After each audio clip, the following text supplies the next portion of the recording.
नमस्कार मित्रांनो, मी चंचल अडचुले आणि मी सध्या आहे NPTI फरीदाबाद येथे। तर तुम्हाला सांगायचं असं की मी महाट्रान्सकोमध्ये सिलेक्ट झाली आहे आणि माझं ट्रेनिंग चालू आहे NPTI फरीदाबादला। तर बघा, मला तुम्हाला एकच आजच्या या युगामध्ये लोक कशाच्या मागे चालले आहेत तर IT च्या मागे। इतक्याचं पॅकेज आहे किंवा इतक्या लाखाचं मला पॅकेज भेटतंय, पण तुम्हाला एकच गोष्ट सांगावीशी वाटते मला की सरकारी नोकरीचं जे काय म्हणतात त्याला एक जो रुतबा आहे किंवा जो रंग जो तुम्हाला सरकारी नोकरी देते ना, तो मला नाही वाटत की कोणीच देऊ शकणार। आणि राहिली गोष्ट याची की सरकारी नोकरी म्हणजे काय एखाद्या ठिकाणी जाऊन बसणं, अदर जे आहेत तुमचे जे काय म्हणतात त्याला क्वालिटीज आहेत त्या इम्प्रूव्ह होणार नाही, ही जी भीती आहे ती सगळ्यात पहिले तुम्ही तुमच्या डोक्यातून काढून टाका। तर इथे NPTIला आम्ही जेवढं एन्जॉय करत आहोत ना, तेवढं मला नाही वाटत की कोणी करत असेल। एक्स्ट्रा करिक्युलर ॲक्टिव्हिटी म्हणा किंवा स्पोर्ट्स म्हणा किंवा डान्स, अँकरिंग, या सर्व गोष्टी आम्ही स्वतः एन्जॉय केल्या आहेत। आणि मला असं वाटते की तुम्हीसुद्धा ट्रान्सकोचे जे ॲस्पिरंट्स आहे, जे अभ्यास करताय, त्यांनी काही दिवस बाकीच्या गोष्टी साईडला ठेवून फक्त अभ्यासावर फोकस करा। जी 390ची जी ॲड येत आहे त्याला तुम्ही फुल अभ्यास करून फोकसनी तो पेपर द्या आणि ट्रान्सकोला आम्हाला लगेच जॉईन करा। Hello aspirants, I am Kashif Khan from Yavatmal district. अभी फ़िलहाल हम NPTI में इंडक्शन ट्रेनिंग लेवल प्रोग्राम जो चल रहा है MSCTCL का, उसी के एक पार्टिसिपेंट है। राइट नाउ NPTI में MSCTCL का इंडक्शन ट्रेनिंग लेवल प्रोग्राम चल रहा है। आप में से काफ़ी लोगों ने देखा भी होगा कि सभी जो पार्टिसिपेंट्स है, जो इंजीनियर्स है, कितना एंजॉय कर रहे हैं। स्पेशली यहाँ पे NPTI में जब से ऑर्गेनाइज हो रहा है ये चीज़। रिगार्डिंग एक्टिविटीज़ यहाँ पे NPTI में, तो क्लासेस जो हो रही है, जो आपको सीखने को मिल रहा है, वो एक बहुत अच्छे लेवल का है। बिकॉज़ आप ऐसा मान के चलिए कि MSCTCL फैमिली में जब आ रहे हैं आप, तो MSCTCL का आपने अगर जस्ट डेस्कटॉप ओपन किया उनका स्टार्टिंग का, तो वहाँ पे आपको मालूम हो जाएगा कि हमारा स्टेट यूटिलिटी जो है वो कितना डिफरेंट है अदर स्टेट यूटिलिटीज़ के कंपैरिजन में। और हमारे एक मिशन के अंदर में एक स्टेटमेंट है कि हमको जो स्टेट का मॉडल STU बनना है, तो उसके रिगार्डिंग जो अभी बाकी स्टेट्स में भी जो हमारे रैंक्स वगैरह कहाँ पे आती है, तो हमारी बहुत अच्छी रैंक है, एक टॉप में रैंक है। सो ये ऑर्गेनाइजेशन के अंदर काम करने का जो आपका एक स्पिरिट रहेगा, एक जो मज़ा रहेगा आपको लाइफ में, वो बहुत डिफरेंट रहेगा बाकी ऑर्गेनाइजेशंस के कंपेयर्ड में।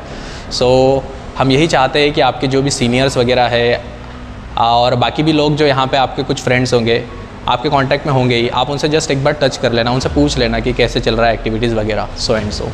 तो आपको बहुत कुछ एंजॉय करने को मिलेगा ट्रेनिंग प्रोग्राम्स में। जैसे कि ट्रेनिंग प्रोग्राम्स में यहाँ पे एकेडमिकली तो है ही, बट अदर देन एकेडमिकली आपके जो बाकी कल्चरल इवेंट्स हो गया है, स्पोर्ट्स इवेंट्स हो गया है, आपका जो नॉर्दर्न कल्चर आपको एक्सप्लोर करने का चांस मिलेगा है, वो भी एक बेस्ट अल्टीमेट चीज़ रहेगा आपके लाइफ का। यस, साथ ही में एक ऑर्गेनाइजेशन के साथ में आपकी पर्सनल लाइफ जो बैलेंस होने वाली चीज़ होती है ना, वो आपको एक बहुत सही तरीके से MSCTCL में मिलेंगी। सो रिगार्डिंग प्रिपरेशन में एक बहुत इंपॉर्टेंट चीज़ होती है कि आपको पता होना चाहिए कि एग्ज़ाम में क्या आता है और क्या नहीं आता है। इसके रिगार्डिंग आपको एक सबसे बेस्ट सोर्स होता है, वो एक होता है प्रीवियस ईयर पेपर्स का, और सेकेंड होता है आपके सीनियर्स। हम आपको रिकमेंड करेंगे हर एक एस्पिरेंट्स को कि जिनका भी सिलेक्शंस हुआ है, ऐसे अपने सीनियर्स को जो भी यहाँ पे ऑलरेडी है या फिर आपके कांटेक्ट में जो भी है, उनके साथ में आप एक बार बात कर ले, यानी उनके साथ में एक डिस्कशन ज़रूर कर ले कि एग्ज़ाम्स के पैटर्न के बारे में, सो एंड सो। बिकॉज बहुत सारे एस्पिरेंट्स प्रिपेयर कर रहे हैं, बट जो सिलेक्टेड होते हैं ना, उनका कुछ तो डिफरेंट होता है ना। यस, तो आपको ये चीज़ वहाँ से जानने को मिलेंगी आपके बारे में। यस, और बाकी सभी बेस्ट चीज़ें हैं MSCTCL फैमिली के अंदर में। एक फैमिली, रियली फैमिली वर्ड है ये, सिर्फ बोलने के लिए नहीं है। आप यहाँ पे अगर आएंगे ना, आपको वो चीज़ महसूस होगी ज़रूर। सो सभी एस्पिरेंट्स, फ्यूचर एस्पिरेंट्स को जो है, तो हम बहुत ज़्यादा बधाई देते हैं कि बाकी सब चीज़ों को कुछ टाइम के लिए आप साइड में रख लें और सिर्फ आपको जो MSCTCL है ऑर्गेनाइजेशन में किसी भी हाल में ज्वाइन करना है, ऐसे एक मोटिव के साथ में आप अपनी स्टडीज़ को कंटिन्यू रखें। सो सभी फ्यूचर एस्पिरेंट्स के लिए all the very best and I am waiting for your arrival. Thank you. नमस्कार मित्रांनो, माझं नाव स्वाती देवराज जुगुळकर, मी मिरजमधून आहे, जिल्हा सांगली। मी 2019ची पासआउट आहे। सध्या मी महाट्रान्सकोमध्ये असिस्टंट इंजिनियर म्हणून पोस्टेड झाली आहे। तर आमचं आता ट्रेनिंग चालू आहे NPTI फरीदाबादमध्ये। तर मी तुम्हाला सांगेल प्रिपरेशनच्या ड्युरिंग काय काय स्ट्रेस येतात, स्ट्रगल येतात, थोडेजण डिमोटिवेट होतात, कोणाकोणाची निगेटिव्हिटी बाहेर येते तेव्हा। पण जेव्हा आपली वॅकन्सी निघते तेव्हा आपण असा एक पाथ चूज करायचा की आपण ती एक्झाम क्लिअर केलीच पाहिजे. तर मी प्रिपरेशनच्या ड्युरेशनमध्ये वॅकन्सी आल्या मी विचार केला की ही आपली लास्ट आणि बेस्ट एक्झाम आहे. तर मग त्यानंतर मी क्लासेस लावले, मग मी टेक्स्टबुक प्रेफर केलं, मी पूर्ण त्याला ब्लाइंडली फॉलो केलं, कोणताही दुसरा व्हिडिओ बघितला नाही. बिकॉज दुसरे व्हिडिओ बघितल्याने एकेकांना डिमोटिवेट होतं, थोडे निगेटिव्ह सांगतात, भरपूर यूट्यूबर असतात ते निगेटिव्ह सांगतात. सो मी प्रेफर करते तुम्ही ज्याला तुम्हाला वाटतं फॉलो करायला पाहिजे, ज्याने तुम्हाला पॉझिटिव्हिटी येते ते तुम्ही करू शकता. असं नाही की तुम्ही सगळे यूट्यूब चॅनल बघितले पाहिजे, त्यांनी हे बोललं म्हणून ते चूज केलं पाहिजे, असं नाही. ज्यामधून तुम्हाला वर्थ वाटेल ते तुम्ही घेऊ शकता. तर मी असंच टेक्स्टबुकला फॉलो केलं. 6 महिन्याची बॅच होती, ती मी पूर्ण केली, टेस्ट सिरीज सोडवल्या. त्यानंतर माझी ही पहिली एक्झाम होती जी मी क्लिअर केली. 2019 नंतर मी 2022मध्ये सिलेक्ट झाले, पण त्यामध्ये 2 वर्ष पॅन्डेमिक सिच्युएशन होती, 1 वर्ष काही विचार केला नव्हता. मग जेव्हा विचार केला तेव्हा ही पहिलीच एक्झाम क्लिअर झाली. मग त्या आपण प्रिपरेशनच्या ड्युरेशनमध्ये असतो थोडे, कधी निघणार काय निघणार थोडं होतं आपल्याला, पण असं आहे की आपण स्टेबल राहिलं पाहिजे. मग सध्या आता मी NPTEA फरीदाबादमध्ये आहे. तर आमची 2 महिन्याची ट्रेनिंग चालू आहे इथं. वाटलं नव्हतं की एवढी छान ट्रेनिंग होईल.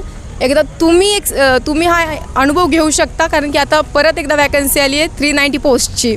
सो मी तुम्हाला सजेस्ट करेल तुमच्या एमवर फोकस्ड राहा, ही एक्झाम घ्या. बिकॉज आम्ही जो एन्जॉय करतो आहे तो तुम्हाला इथे येऊन कळेल. इतका छान एन्जॉय होतं आहे की अशी ट्रेनिंग कुठं झालीही नसेल, इतकी बेस्ट ट्रेनिंग MSCTCLनं महाट्रान्सको बॅच 2022ला दिली आहे. देन आता एक्सपेक्ट नव्हतं एवढं छान होईल. इथं कल्चरल होतात, स्पोर्ट्स होतात, सर्वांना वाटत होतं घरची आठवण येईल, हे येईल, पण इतकी सही ट्रेनिंग होती आहे ना, आम्हाला खूप आवडलं. अँड मेन म्हणजे पूर्ण 170 बॅचची ट्रेनिंग एकाच ठिकाणी होते. सो मी सजेस्ट करेन तुमच्या एमवर फोकस्ड राहा. थँक्यू. 45 डेजचा जो इंडक्शन लेवलचा प्रोग्राम आहे NPTEA फरीदाबाद इथे अरेंज केलेला आहे MSCTCLनी. तिथं सध्या ट्रेनिंग चालू आहे. शेवटचा वीक आता सध्या आम्ही शेवटच्या वीकमध्ये आहेत. आणि मला जे लोकेशन मिळाले सध्या ते 220 kV सबस्टेशन मिळालेलं आहे उस्मानाबादचं. तर मी प्रॉपर परांडा तालुक्यातलाच आहे, परांडा तालुका जिल्हा उस्मानाबादमधून. तर एकंदरीत ओव्हरऑल सांगायचं झालं तर MSCTCLमध्ये जेव्हा सिलेक्शन झालं ना, तेव्हा अशी एक मनामध्ये भीती होतीच की आपल्याला आता होम झोन भेटतो आहे का, कुठलं अजून लोकेशन मिळतं आहे आउट ऑफ सिटीचं. तर एकंदरीत पोस्टिंगचा विचार केला तर आपल्यासाठी म्हणजे आपला जो होम झोन आहे त्याच लोकेशनला आपल्याला पोस्टिंग द्यायचा ट्राय हा MSCTCL दरवेळी करतं. पण कसं असतं ते प्रत्येक वेळी डिपेंड असतं वॅकन्सी आणि ह्या सगळ्या नंबर ऑफ कॅन्डिडेट्स किती सिलेक्ट झाले त्या झोनमधून पर्टिक्युलर, त्याच्यावर पण डिपेंड राहतं. पण सहसा जे रँकवर येतात त्यांना ते मोस्टली प्रेफरेबल आपलं जे लोकेशन आहे घराच्या जवळचं तिथंच पोस्टिंग मिळते. आणि तशी मलाही माझ्या घरापासून जवळजवळ 70 ते 80 किलोमीटरच्या लोकेशनवरतीच पोस्टिंग मिळालेलं आहे. जर MSCTCLचा जो 45 डेजचा जो इंडक्शन लेवलचा प्रोग्राम आहे त्याच्याबद्दल बोलायचं झालं तर माझा सुरुवातीचा जॉब आहे मी प्रायव्हेट कंपनीमध्ये केला 2019ला स्टार्ट केलेला. तर तो 4 वर्षाचा जो माझा प्रायव्हेटचा जो एक्सपिरियन्स होता त्यामध्ये मी जो फर्स्ट डे जॉईन केला इंडस्ट्रीमध्ये, तर त्या दिवशी डायरेक्ट मला इंडक्शन लेवलचं ट्रेनिंग असं 45 डेचं वगैरे काही मिळालं नाही. त्यावेळेस आम्ही 2-3 असे कॉलेजमधून सिलेक्ट झालेल्यानं डायरेक्ट ऑन जॉब ट्रेनिंग म्हणजे ऑन जॉब तुम्हाला डायरेक्ट ट्रेनिंग दिली जाते म्हणजे मॅनेजरच्या अंडरखाली. असा जेवढा 170 कॅन्डिडेट्स घेऊन त्यांना 45 डेसाठी प्रोग्रामला असं इंडक्शन लेवलला पाठवलं जात नाही ज्या छोट्या रिक्रुटमेंट होतात त्याच्यामध्ये. तर इथं जे ट्रेनिंग मिळालं त्याच्यामध्ये मॅनेजमेंट लेवलपासून ते आपल्या टेक्निकल ॲक्टिव्हिटी ज्या टेक्निकल करिक्युलर आहे आपला जो डिझाईन केलेला आहे सिलेबस, त्याच्यामध्ये जेवढं डिटेलमध्ये देता येईल टेक्निकल नॉलेज तेवढं त्यांनी फॅकल्टीने डिलिव्हर करायचं काम केलं. आणि MSCTCLचं बोलायचं झालं तर तुम्हाला पण माहिती आहे प्रत्येक इलेक्ट्रिकल इंजिनियरला असं वाटतं की आपला जॉब आहे MSCTCL जो महाट्रान्सको जे आहे महापारिषद याच्यामध्ये माझी AE म्हणून निवड हवी. आणि AE हे आतापर्यंत बऱ्याच लोकांनी सांगितलं की MSCTCLमधलं AE हे सर्वोत्कृष्ट पद आहे. आपलं जर पॅकेजचा विचार केला आणि दुसरी गोष्ट जर तुम्ही जर जॉब सिक्युरिटी प्रायोरिटी तर बोलताल, पण आपला जो फॅमिलीसाठी जो टाईम द्यायचा आहे आपल्याला, किंवा आपल्याला आयुष्यात अजून काय करायचं आहे त्याच्यासाठी पण हा बेस्ट जॉब आहे. तुम्ही जर बाकीच्या गोष्टीचा विचार केला की बाकी लोक IT वाले खूप कमवत आहेत किंवा खूप पॅकेज घेत आहेत, तो ठीक आहे, पण ती स्ट्रेस लेवल जी आहे जॉबची ती पण त्या फील्डमध्ये खूप आहे. त्या मानाने हा विचार केला तर हा जॉब हा खूप प्रेफरेबल जॉब आहे तुमच्यासाठी. आणि ॲज अ इलेक्ट्रिकल इंजिनियर प्रत्येकाला कोणालाही विचारलं तर ते म्हणेल की जो एंट्री लेवलचा जॉब आहे आफ्टर BE नंतर जवळजवळ तुम्हाला 11 to 12 लाखाचं जे पॅकेज आहे ते मिळतं ह्या जॉबमध्ये. तर म्हणून मग माझं एक सांगणं आहे सगळ्याला प्रत्येकाला की आपलं आता जी प्रिपरेशन चालू आहे त्याच्यामध्ये जेवढं होता येईल तेवढं स्वतःला जास्त मोटिवेट करा आणि डीपमध्ये स्टडी करून ही पोस्ट आहे ना, ही पोस्ट मिळवायचा प्रयत्न करा. आणि ही जी सुवर्ण संधी आहे 390 कॅन्डिडेट्सची जी वॅकन्सी निघाली, ह्या सुवर्ण संधीचा लाभ तुम्ही सगळ्यांनी घ्या आणि MSCTCLचा एक पार्ट व्हा. कारण ही ऑर्गनायझेशन अशी एक ऑर्गनायझेशन आहे जी की सर्वोत्कृष्ट आपल्या ज्या एम्प्लॉईसाठी सर्वोत्कृष्ट प्रोग्राम डिझाईन करण्याचं काम करते. प्रत्येक जी तुमचं जे वर्क एन्व्हायरमेंट आहे ते सर्वोत्कृष्ट आहे. त्यासाठी मी सगळ्यांना आवाहन करेल की तुम्ही अजूनही वेळ गेलेली नाही, तुम्ही अजून अतिशय छान असा अभ्यास चालू करा.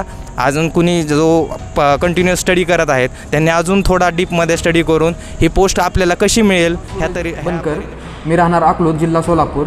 माझं सिलेक्शन असिस्टंट इंजिनियर म्हणून महाट्रान्सकोमध्ये झालं आहे. मी सुद्धा महाट्रान्सकोच्या एक्झामसाठी प्रिपरेशन करत होतो. आता राहिलेला आहे टाईम फक्त 2 महिने. तर खूप मुलांना प्रेशर वगैरे एक्झामचं प्रेशर येत असेल किंवा माझा हा अभ्यास झाला नाही, हा टॉपिक राहिला आहे, मी काय करू, कसं काय तुम्हाला सुचत नसेल काय, तर तुमचं जे चालू आहे ना तोच फ्लो चालू द्या. डिमोटिवेट होऊ नका. अभ्यास असाच कंटिन्यू ठेवा. टेस्ट सिरीज द्या आणि तुम्ही फक्त फोकस करा की आपला अभ्यासावरती फोकस करा. रिझल्टवरती तुम्ही फोकस करू नका अजिबात की माझं होईल का नाही, मी काय करू. डिप्रेशनमध्ये जात असाल तुम्ही तर डिप्रेशनमध्ये अजिबात जाऊ नका. सर्वांची परिस्थिती सेमच असते. सगळेजण अभ्यास करणारे सगळेजण डिप्रेशनमध्ये जात असतात. आता रँक 1 जो येणार आहे ना तुमच्या ह्याच्यात लिस्टमध्ये, तो पण तुम्हाला सांगेल नंतर की बाबा माझा रँक 1 कसा काय आला मलाच माहीत नाही. कारण की तुम्ही अभ्यास करणं हे खूप इम्पॉर्टंट आहे. आता सध्या आमचं ट्रेनिंग चालू आहे फरीदाबाद हरियाणामध्ये. तर आमचा खूप एन्जॉयमेंट चालू आहे. गव्हर्नमेंट जॉब लागल्यानंतर आपल्याला जी इज्जत व्हॅल्यू मिळते ना ती एक्सपिरियन्स फील करायला खूप म्हणजे खूप भारी वाटते. त्यामुळे तुम्ही फक्त फोकस असं करा की आपलं काही पण होऊ द्या लिस्टमध्ये नाव आलं पाहिजे. तुमचा पूर्ण 100% तुम्ही अभ्यास करा आणि तुमचं चांगलं होईलच. माझं तुमच्यासोबत विशेष आहेतच, पण तुम्ही फक्त होप सोडू नका आणि डिमोटिवेट होऊ नका.